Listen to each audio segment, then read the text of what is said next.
Je suis donc allé sur place. Et entre 1966 et 1972, je suis allé visiter des populations lointaines dans le désert, dans la forêt vierge, dans la haute montagne ou dans la brousse. Et il fallait, et c'était déjà difficile, choisir des populations non scolarisées, sachant que si les enfants vont à l'école, on leur a enseigné à représenter des choses, puisque l'alphabétisation passe très souvent par des images. Donc, c'était difficile, mais j'ai quand même pu rencontrer des enfants non scolarisés, absolument purs, aussi purs que les enfants orphelins que j'avais rencontrés après la guerre dans cette maison d'enfants. Mon premier voyage m'a conduit en Mauritanie. Puis je suis allé au Pérou, et puis après je suis allé au Niger, je suis allé en Afghanistan, je suis allé en Nouvelle-Guinée, je suis allé au Guatemala. Donc j'ai fait une dizaine de séjours dans des contrées lointaines pour rencontrer des gens qui vivent d'une manière différente de la vie dans notre société. Je n'ai pas pu aller chez les Esquimaux parce qu'ils étaient scolarisés partout. Je n'ai pas pu aller sur les îles flottantes entre le Pérou et la Bolivie parce qu'il y avait déjà des écoles flottantes instaurées. Donc là, ce n'était pas la peine d'y aller. Je savais que si je vais faire dessiner des enfants scolarisés sur les îles flottantes, ils feront les mêmes dessins que des enfants scolarisés à Paris ou à New York ou n'importe où.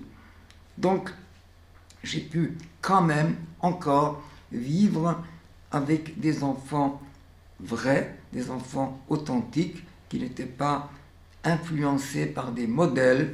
Et mon constat, et c'est ça qui est important, est que la trace du nomade ou de l'habitant de la forêt vierge est exactement la même que celle d'un enfant vivant dans une ville occidentale. Cela veut dire qu'il n'y a aucune différence et que cette trace naît de quelque chose qui est commun à tous les êtres humains. Ça, c'était pour moi une révélation. Et je me suis demandé, qu'est-ce qui est commun à tous les êtres humains? Mais à l'évidence, c'est le programme génétique. Le nomade du désert est fait de la même manière que l'habitant de la ville. Et j'ai su qu'il y avait, je l'ai su parce que c'était une évidence pour moi, il y a très longtemps, il y a une quarantaine d'années maintenant, j'ai su qu'il existe en chaque être humain une mémorisation qui est différente de la souvenance et qui est en relation avec la formation de l'organisme.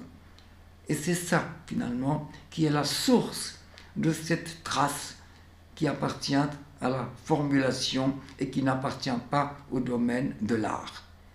Et pour que l'enfant puisse émettre ce qui échappe à la communication et qui ne pourrait pas être appelé, qui ne pourrait pas être nommé, qui ne pourrait pas être communiqué à d'autres, qui est donc vraiment comme un secret de la personne, enfoui dans sa profondeur. Pour que cela puisse se produire, il faut des conditions particulières. Ce sont ces conditions que j'avais créées. Et dans ces conditions, chaque être humain peut émettre une trace qui n'est pas destinée à la communication, mais qui permet d'accéder à des enregistrements dans la mémoire organique et qui sont en relation avec la formation de l'organisme.